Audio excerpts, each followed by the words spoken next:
Pertempuran Tarakan terjadi pada tanggal 11 sampai 12 Januari 1942, sehari setelah Kekaisaran Jepang mendeklarasikan perang terhadap Kerajaan Belanda. Meskipun Tarakan hanya sebuah pulau berawak kecil di sebelah timur Laut Borneo, tetapi fasilitas 700 sumur minyak, kilang, dan pangkalan udara di Lanut menjadikan pulau ini salah satu tujuan penting bagi Jepang dalam Perang Pasifik. Seiring bertumbuhnya produksi minyak, Belanda mulai merenungkan akan kemungkinan agresi militer Jepang dan kebutuhan untuk melindungi fasilitas pulau. Barulah pada tahun 1923, sebuah kompi infanteri ditetapkan di Tarakan untuk menjadi pasukan penahan selama penghancuran kilang minyak dan instalasi produksi lainnya jika terjadi serangan yang tidak terduga. Tetapi setelah ketegangan di Pasifik meningkat, pada tahun 1933, sebuah detasemen yang diberi nama Detasemen Bala Bantuan tiba dari Jawa untuk meningkatkan pertahanan di Tarakan. Setelah 4 bulan, detasemen ini dikirim kembali dan hanya baru di tahun 1934, sebuah batalion berkekuatan penuh dengan senjata tambahan datang untuk mempertahankan Tarakan.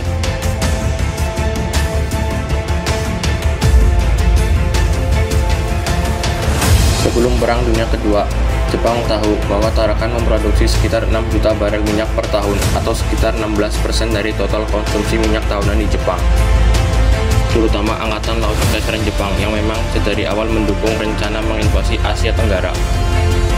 Selama pertempuran Tarakan, Angkatan Darat Jepang dibagi menjadi 2, yaitu unit sayap kanan dengan Komandan Kolonel Kyohi Yamamoto dengan kekuatan resimen infanteri ke-146, 1 baterai artileri dan meriam anti-tank, pasukan pendaratan khusus Kure kedua, kombi Zeni ke-1, unit medis dan radio, dan unit sayap kiri yang dikomandoi oleh Kolonel Kenaichi Kanauchi dengan kekuatan batalion infanteri kedua, 1 baterai artileri dan meriam anti-tank, 1 peleton Zeni dan unit radio.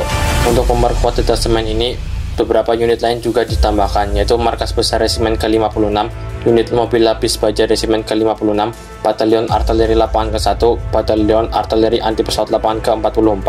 Detasemen ini diberi nama Detasemen Sakaguchi dengan Komandan Mayor Jenderal Shuichi Sakaguchi. Selama pertempuran Tarakan, pihak Jepang juga mengirimkan setidaknya 1 unit angkatan laut dengan 3 kekuatan besar, yaitu Armada Penghancur ke-4 dengan Komandan Laksamana Muda Shoji Nishimura dengan kekuatan Divisi Penghancur ke-2, Divisi Penghancur ke-9, dan Divisi Penghancur ke-24. Grup Udara dengan Komandan Kapten Takamasa Fujisawa dengan kekuatan pesawat tender dan 1 kapal tangki. Pasukan Pangkalan dengan Komandan Laksamana Muda Sueto Hirose dengan kekuatan pasukan Pangkalan kedua, Divisi Penyapu Ranjau ke-11, Divisi Penyapu Ranjau ke-30, dan Divisi Pemburu Kapal Selam ke-31. Unit Angkatan Laut ini diberi nama Unit Serang Barat dengan Komandan Laksamana Muda Shoji Nishimura. Untuk melindungi Pulau Tarakan, pihak Sekutu juga mengirimkan setidaknya 1 garnison yang diberi nama Batalion Infanteri Kenil ke-7 dengan Komandan Letnan Kolonel Simon de Waal. Dengan kekuatan 3 kompi, 1 kompi senapan mesin, 1 detasemen bermotor, 3 baterai artileri pantai, 2 baterai artileri non-mobile, 2 baterai anti pesawat, dan 4 peleton senapan mesin anti pesawat. Untuk mempertahankan wilayah udara Tarakan, Sekutu setidaknya mengirimkan 3 Martin B-10 dan 4 F-24 Buffalo.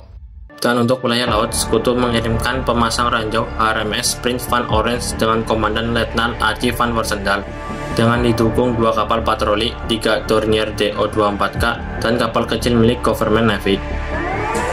Tanggal 10 Januari 1942, setelah sebuah Dornier DO-24K milik Angkatan Laut Belanda menemukan armada invasi Jepang yang mengarah ke Tarakan, Letnan Simon de Waal memerintahkan agar semua instalasi minyak di pulau itu untuk dihancurkan. Pada pukul 3 pagi tanggal 11 Januari, Sersan Mayor J.P. Vattenberg melaporkan melihat kapal-kapal invasi Jepang yang mulai mendarat di pantai-pantai. Tanggal 11 Januari, unit sayap kanan dari pasukan invasi Jepang mulai mendarat di bagian timur Tarakan di bawah siluet ladang minyak yang terbakar. Setelah melakukan pendaratan, unit sayap kanan mulai menyusuri Sungai Amal. Saat mereka mencapai mulut Sungai Amal, unit sayap kanan menyerang dan mengepung gardu pertahanan pasukan Stauffenberg dari dua sisi. Akibat serangan ini, pasukan Stauffenberg sempat kalah. Dengan 25-30 pasukan yang tersisa, Stauffenberg mundur ke posisi pendukung baru di dekat Sungai Pomesnia. Untuk mendukung posisi ini, pasukan Belanda membangun garis pertahanan kedua di belakang garis Saraber, ditempati oleh sekitar 650 tentara. Garis ini didukung oleh kompi 8 menit Travers, kompi pasukan Travers, dan beberapa mobil Overblagens. Ketika malam tiba, kedua belah pihak berusaha untuk melanjutkan serangan balik. De Waal merencanakan upaya serangan terakhir pasukan Belanda pukul 5.15 dini hari. Namun pasukan Jepang mengambil inisiatif ini terlebih dahulu. Kolonel Yamamoto meluncurkan serangkaian serangan malam di hari yang sama dan berhasil menangkap kedua kompleks barak Belanda. Dengan persediaan berkurang, jumlah pasukan menipis, dan komunikasi dengan artileri pandai terputus, pasukan Belanda akhirnya memutuskan untuk menyerah.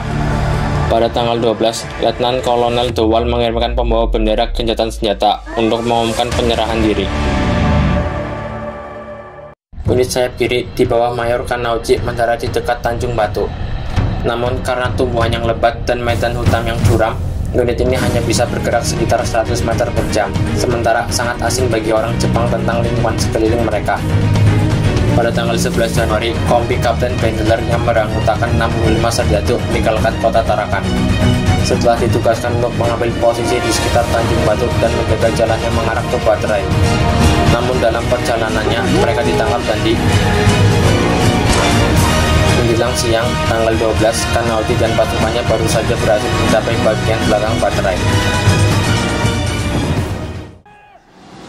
Pada 13 Januari, detasemen Sakaguchi telah mengumpulkan semua tahanan dan material perang yang direbut, serta menyerahkan urusan administrasi kepada Angkatan Laut pada hari berikutnya. Meskipun sebagian besar minyak telah dilalap oleh api, tetapi masih ada 12.300 ton minyak berat yang tersisa di tangki yang tidak terbakar dan 120 drum minyak berat. Pada bulan Juni 1942, sumur-sumur telah diperbaiki dan produksi minyak berlanjut tanpa hambatan serius sampai pertengahan Agustus 1943. Selama pertempuran Tarakan, pihak Jepang menderita setidaknya 8 orang tewas dari detasemen Sakaguchi, 3 orang terluka dari pasukan pendaratan laut khusus Kure kedua, dan 247 orang tewas dari Angkatan Laut Kekaisaran Jepang. Dan untuk pihak Belanda, setidaknya ada 300 orang terbunuh dalam pertempuran, 871 orang menjadi tahanan, dan 40 lainnya terluka. Dan untuk segi material, setidaknya ada 9 senjata anti pesawat, 69 senapan mesin berat, 556 senapan, dan 15 mobil lapis baja.